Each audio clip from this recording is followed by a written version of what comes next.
Princess Zara stood in the great hall of the Coluvian Palace. Her blue skin glowed with anger as she faced the 12 members of the High Council.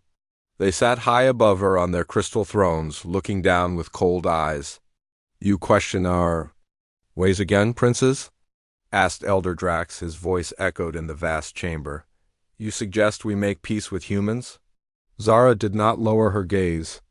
At 7 feet tall, she was short for a Coluvian, but she stood proud. "I have studied Earth for 3 cycles. Humans are not the animals you think they are. They create art. They love. They dream. We could learn from them." Laughter filled the hall.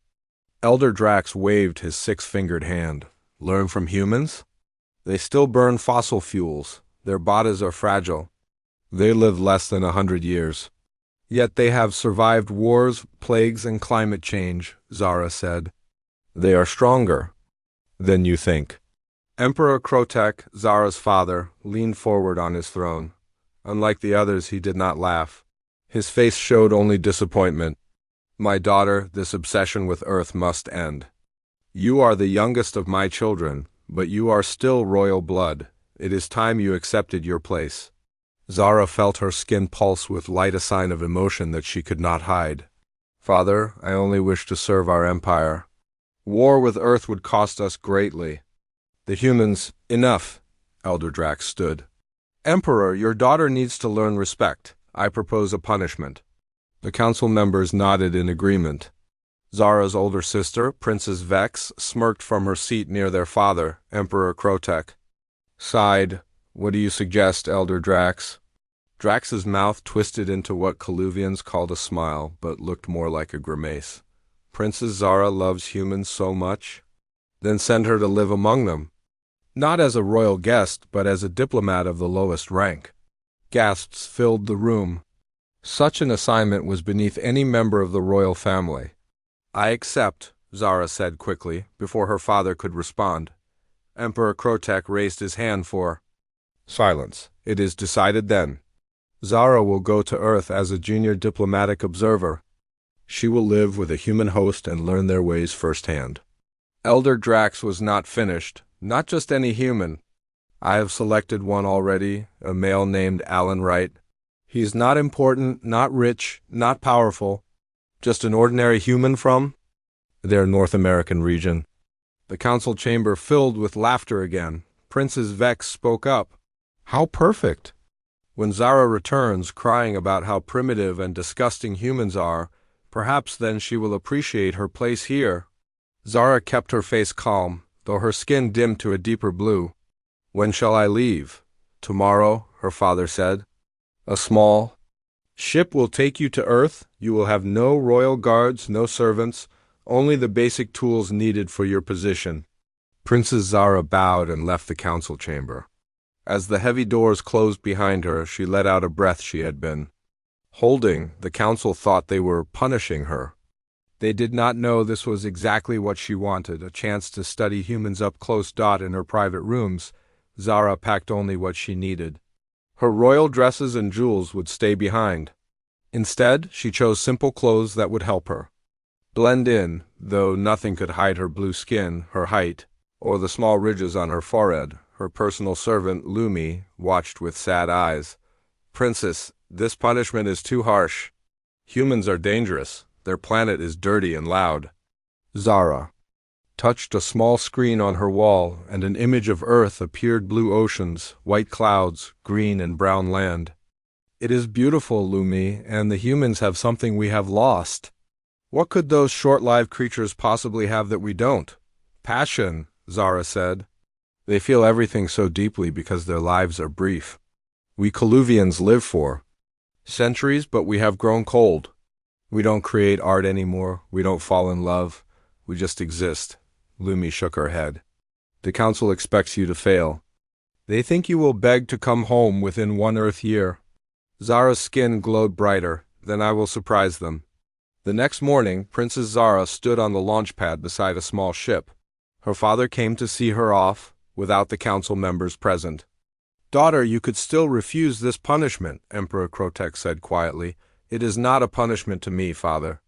The emperor's face softened slightly. You always were the most curious of my children. Perhaps that is why you frustrate me? The most.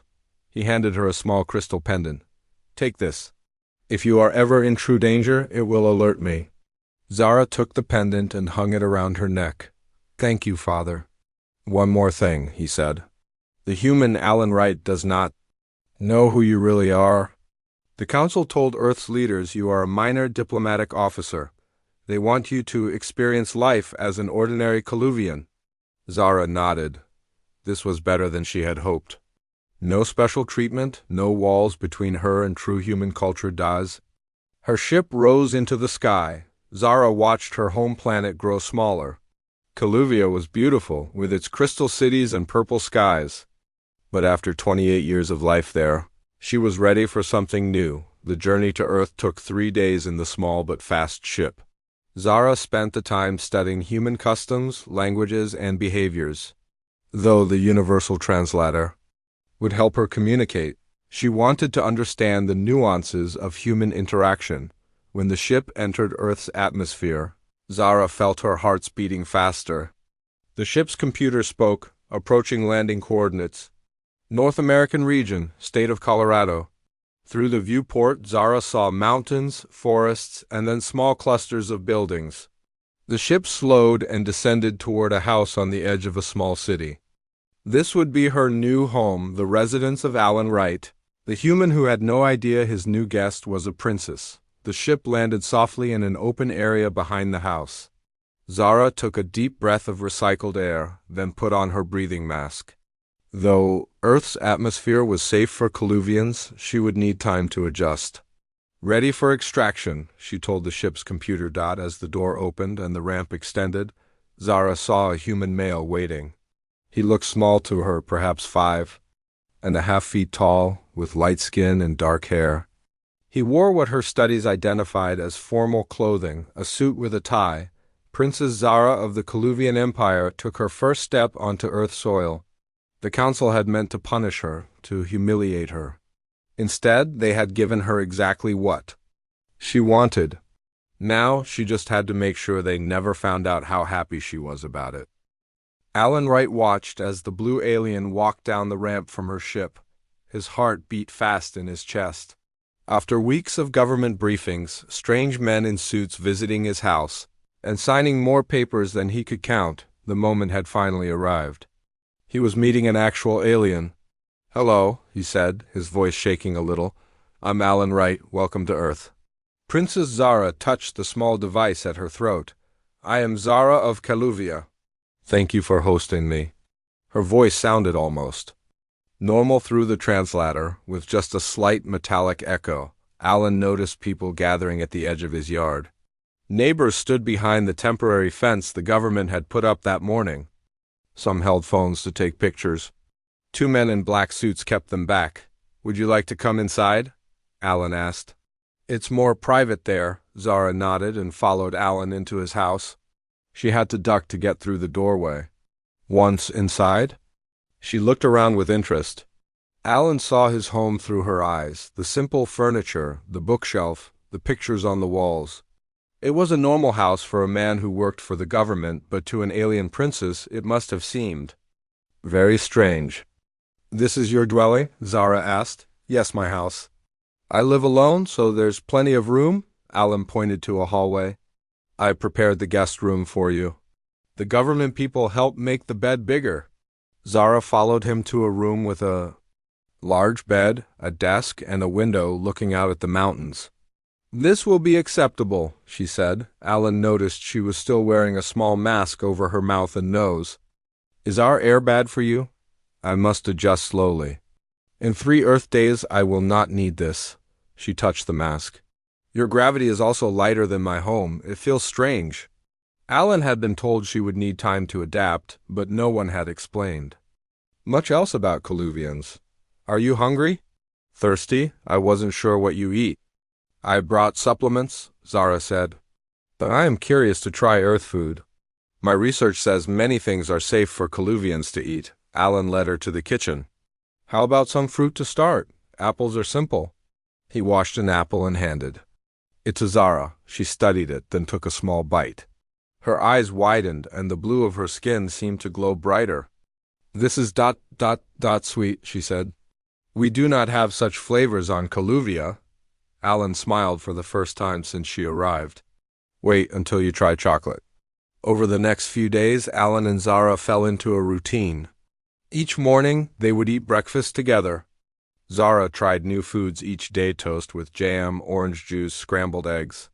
She made notes on a small device about everything. During the day, Alan worked from home. The government had arranged this so he could help Zara learn about Earth. Zara spent hours watching videos about human history and culture. Sometimes she asked Alan questions that were hard to answer. Why do humans fight wars over religion? Why do you keep pets that serve no purpose?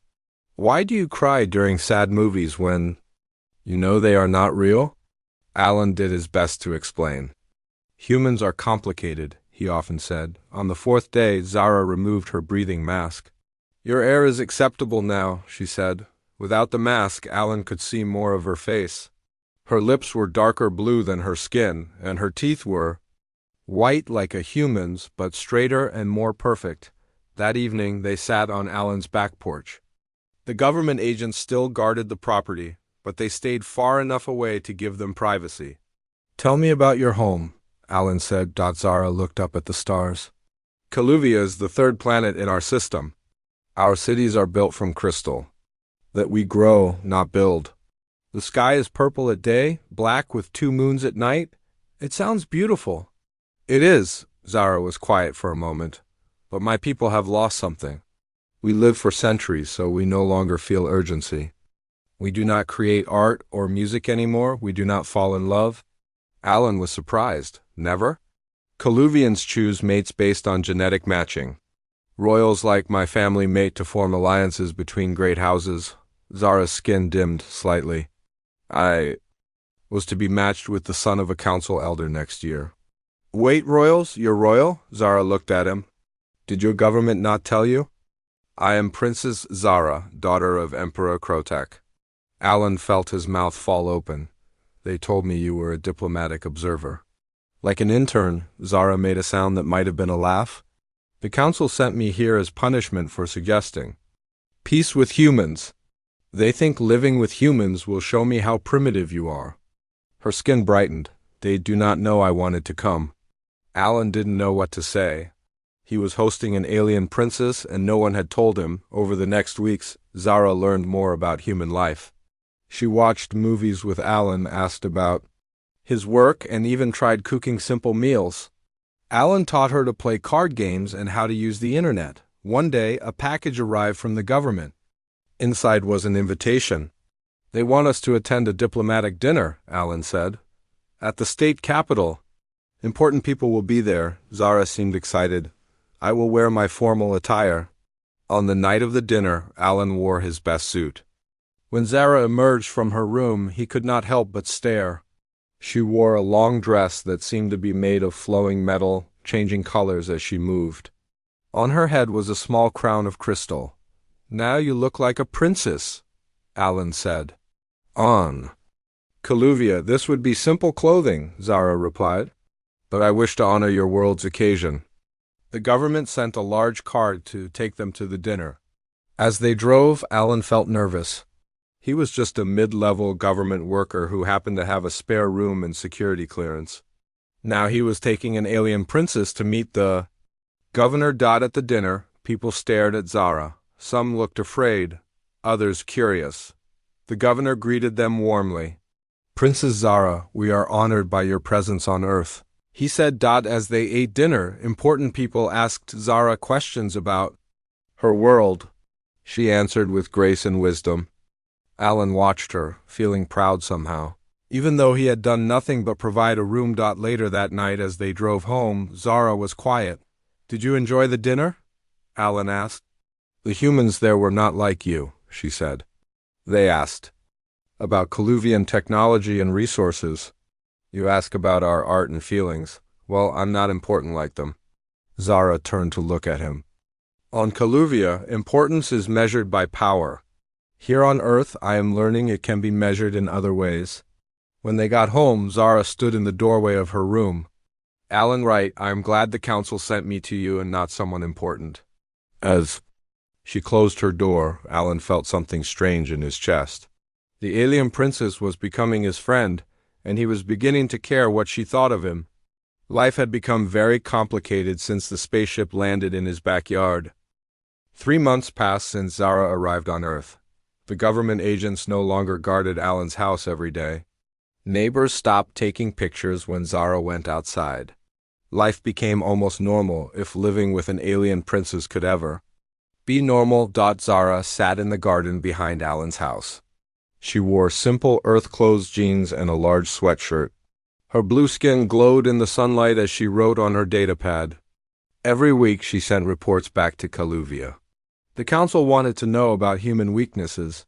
Zara instead wrote about human music, art, and kindness. Alan came outside with 2 cups of coffee. He handed one to Zara and sat beside her on the bench. What are you writing today? He asked. I am telling my father about human friendship, Zara said. On Kaluvia, we do not have friends. We have allies, servants, and family. Nothing in between. Alan sipped his coffee. That sounds lonely. It was, Zara said. She looked at Alan. Are we friends, Alan Wright? I think we are, Alan smiled. Though most friends don't use full names all the time. Alan, Zara said, trying it without his last name. Yes, we are friends. Later that day, Alan took Zara to the grocery store. It was her first visit.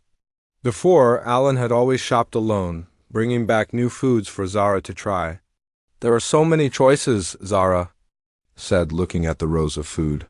Her height made people stare, but most tried to be polite. What would you like to try today? Alan asked. Zara pointed to a display of ice cream.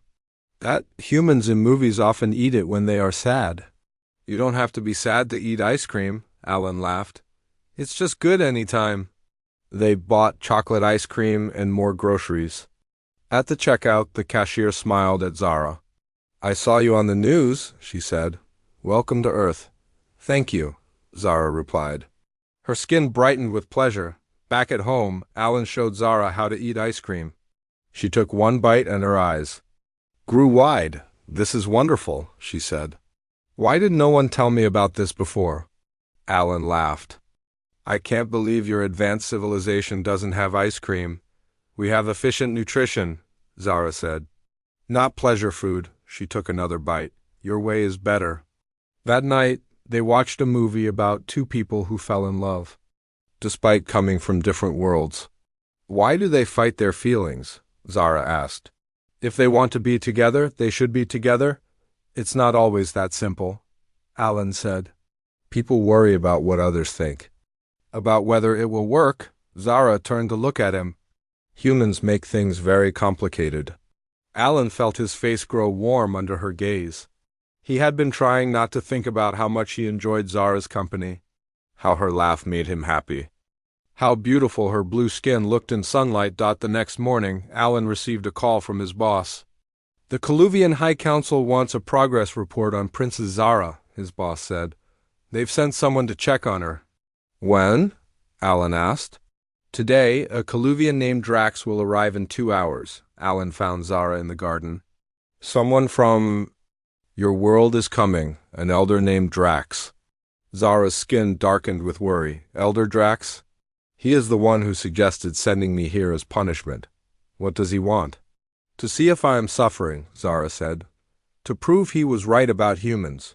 2 hours later, a small ship landed in the field behind Alan's house. Elder Drax was tall, even for a Kaluvian. His skin was pale blue, almost white, and he wore ornate robes. Princess Zara, he said, not bowing. You look ... different. Elder Drax? Zara replied with a small bow. Welcome to Earth. Elder Drax looked at Alan with cold eyes. This is your human host? This is Alan, Zara said. He has taught me much about Earth. I see. Elder Drax walked past them into the house. Show me how you live, princess. Zara showed Elder Drax her room, the kitchen, the living room. She explained human customs and foods. Elder Drax touched nothing, as if afraid of becoming dirty. The council expected your reports to speak of human primitiveness, Elder Drax said. Instead, you write of their music and emotions. Have you forgotten your duty? My duty is to learn about humans, Zara said. That is what I am doing. Your duty is to your people, Elder Drax snapped. Your father is concerned. He thinks you are becoming too attached to this world. Alan stood in the doorway, not sure if he should leave them alone. Tell my father I am well, Zara said. I will return when my year is complete, as agreed. Elder Drax looked around the small house again. The council may decide to bring you home sooner if they feel you are compromised. After Elder Drax left, Zara was quiet. She sat in the garden, looking at the sky. Are you okay? Alan asked, sitting beside her. My father is right to worry, Zara said softly. I am becoming attached to Earth, to its beauty, its music. She looked at Alan, its people. Alan took a deep breath. I'm attached to you too. The night they sat on the roof of the house looking at the stars. Zara pointed to a faint blue star. That is the sun of my world, she said. So far away now. Do you miss it? Alan asked. I miss some things, not many. Zara's hand found Alan's in the dark. On my world we do not touch often. It is considered too emotional. Alan gently squeezed her hand. Her skin was warmer than a human's. I have studied human mating customs, Zara said. They are very complex. Alan almost choked. Yes, they can be. On my world, royals mate to form alliances. We do not mate for love. Zara turned to face Alan. But I think I understand now why humans do. Alan looked into her eyes. They were deep blue with small lights in them, like stars. Zara, I don't know if this is allowed. You're a princess? Just a guy from Colorado. On Earth, I am just Zara, she said. She leaned forward and pressed her lips to his dot. After that night, everything changed. Alan and Zara still did normal things, watched movies, cooked dinner, went for walks. But now they held hands, they kissed. They talked about feelings that neither of them had words for in their own languages. What they didn't know was that Elder Drax had left a small device in Zara's room. It recorded everything and sent it back to Kaluvia. The High Council watched with horror as their princess fell in love with a human, and they began to make plans to bring her home. 2 months after Elder Drax's visit, Zara began to feel strange. Her skin changed color more often. She felt tired. Food that she once enjoyed now made her sick. Perhaps Earth's air is affecting me, she told Alan one morning as she pushed away. Her breakfast. Alan looked worried. Should we call the medical team? The government said they have doctors who know about Kaluvian biology, Zara nodded. That afternoon, a doctor came to the house. She brought special equipment to examine Zara. Alan waited in the living room while the doctor worked in Zara's bedroom. After an hour, the doctor came out. Her face looked surprised and a little scared. Mr. Wright, could you join us, please? She asked. Alan followed the doctor back to Zara's room. Zara sat on the bed, her skin glowing brighter than Alan had ever seen it. What's wrong? Alan asked. Is she sick? The doctor shook her head. Princess Zara is pregnant. Alan felt like the floor was moving under his feet. That's impossible. Our species are from different planets. I thought so too, the doctor said. But my tests show she is carrying a hybrid child. It appears that Kaluvian and human DNA are compatible in ways we never imagined. Zara reached for Alan's hand. Our child will be the first of its kind. Alan sat down on the bed. A baby? Our baby? How is this possible? The doctor packed up her equipment. I need to report this to my superiors. This changes everything we know about our species. After the doctor left, Alan and Zara sat together in silence. Finally, Alan spoke. Are you okay with this? A baby was not part of the plan. Zara placed her hand on her stomach. On my world, children are rare and precious. I am honored to carry this new life. She looked at Alan. But what do you want? Alan took her hand. I want you. And I want our child, but I'm worried about what will happen. Your people might not be happy about this. No, Zara agreed. They will not. That night, as Alan slept, Zara's communication device beeped. It was a message from her father, Emperor Krotek. Daughter, the council has seen reports of your behavior with the human. This is unacceptable. We are sending a ship to bring you home immediately. Be ready in 3 Earth days. Zara's heart beat fast with fear. She could not leave now. She could not take her child to Kaluvia, where the council would see it as an abomination. She had to hide. When Alan woke up, Zara showed him the message. We have to leave, she said. The council will take me back to Kaluvia. They will take our child. Alan thought quickly. I have a friend with a cabin in the mountains. No one knows about it. We can go there until we figure out what to do. They packed quickly and left that morning. Alan told no one where they were going, not even his boss. They drove for 6 hours into the mountains, far from any city. The cabin was small but had everything they needed. Solar panels provided power. A well gave water. No one would find them there. For 2 weeks they lived in peace. Zara's body changed as the baby grew. The doctor had given them medicine to help Zara stay healthy, since no one knew exactly what a Kaluvian human pregnancy would be like. What shall we name our child? Zara asked one evening as they sat by the fire. If it's a girl, maybe Lily? Alan suggested. It was my grandmother's name. Lily, Zara repeated. It is beautiful. If it is a boy, perhaps Kren, after my grandfather? Lily or Kren, Alan agreed. Perfect names for a perfect child. That night, Zara woke up suddenly. Alan, she whispered. I hear something. Alan listened. In the distance was the sound of engines, not a car or truck, but something else. Something that sounded like Zara's ship when it landed. They found us?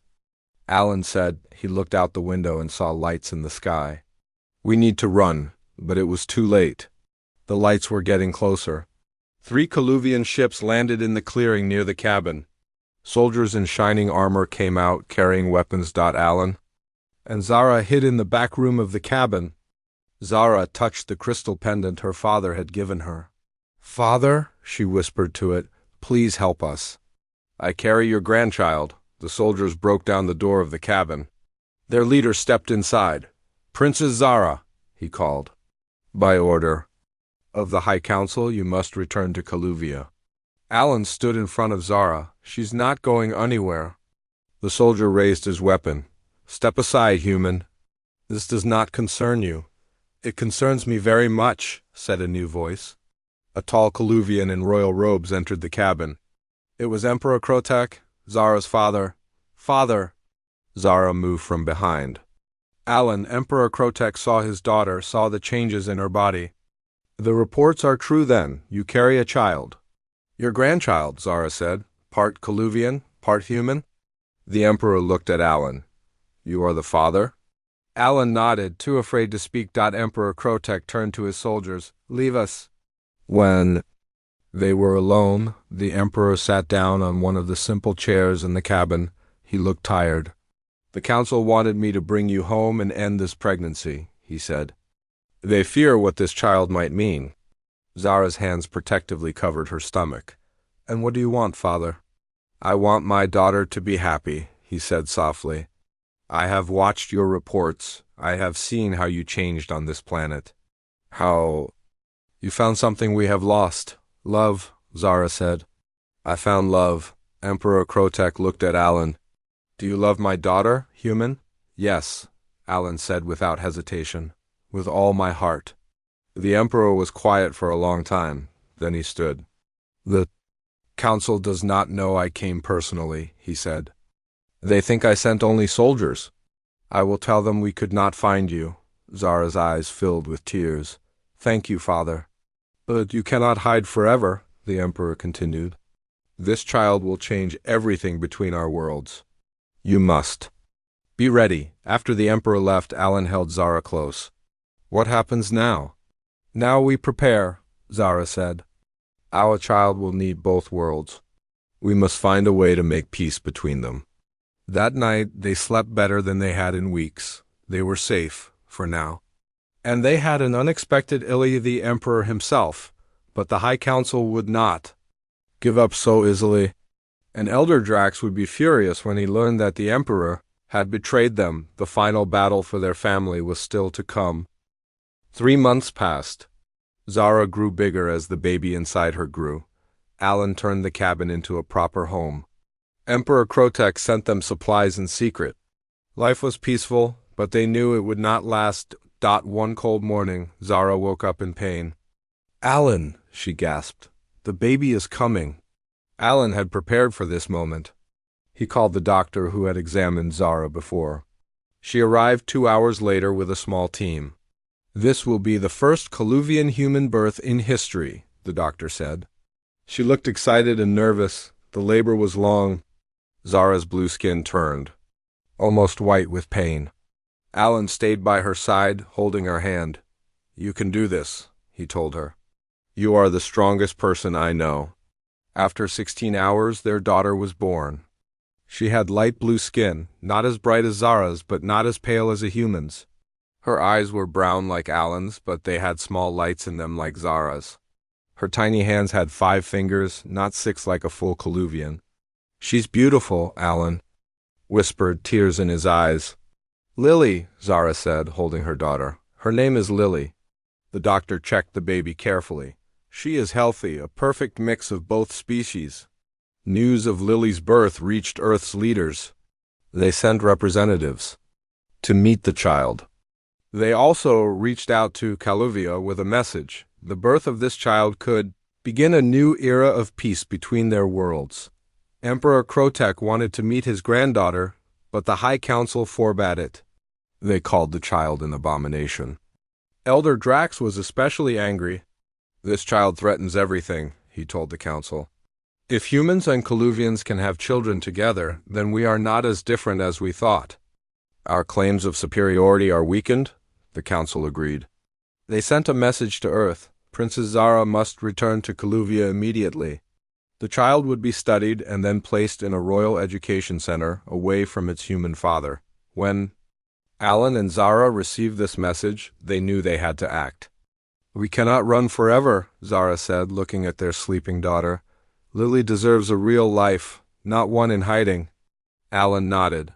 "Then we fight, not with weapons but with truth." They contacted Earth's leaders and made a plan. Zara would speak to both worlds. She would show them her daughter and tell them what she had learned about humans. 1 month later, Zara stood on a stage in a large meeting hall.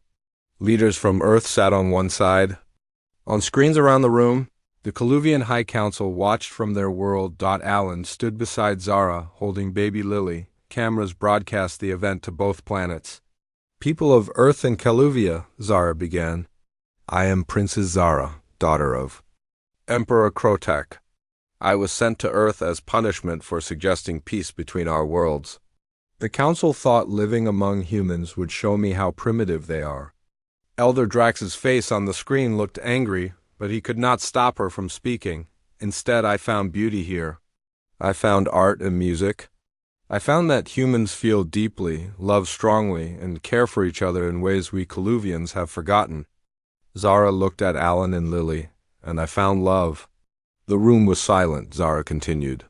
"Our daughter, Lily, is proof that our species are not so different. We can learn from each other. We can be stronger together than apart." Emperor Krotek's face appeared on another screen. "The princess speaks wisdom. I have watched her reports from Earth. I have seen the truth she discovered there." Elder Drax stood up. "This is madness.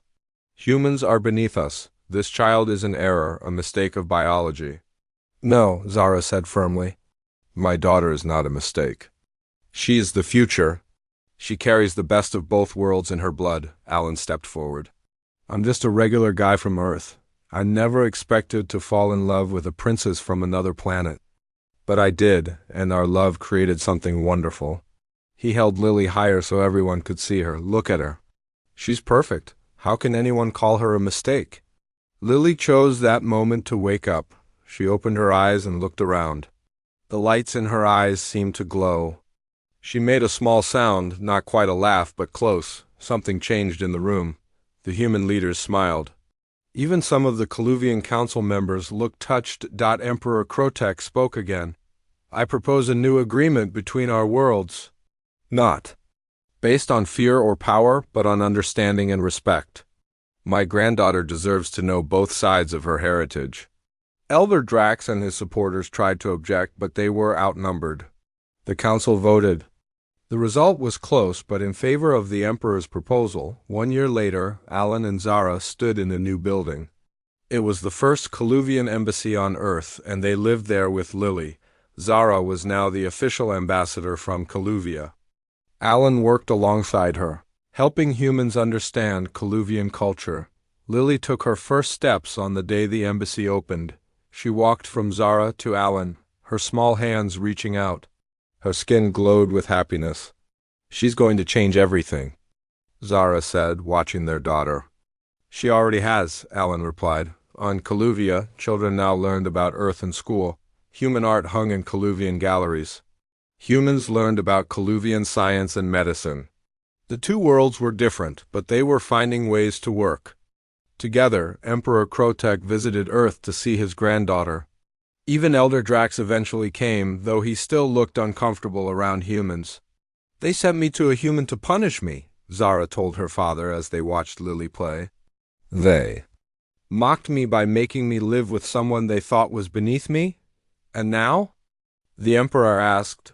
Zara looked at Alan, who was showing Lily how to build a tower of blocks. "Now I have everything I never knew I wanted. A family, love, purpose. And a child who belongs to two worlds," the Emperor added. Lily knocked over her block tower and laughed. Her laugh sounded like music, not quite human, not quite Coluvian, but something new and beautiful. "The council thought they were punishing me," Zara said. "Instead, they gave me the greatest gift possible."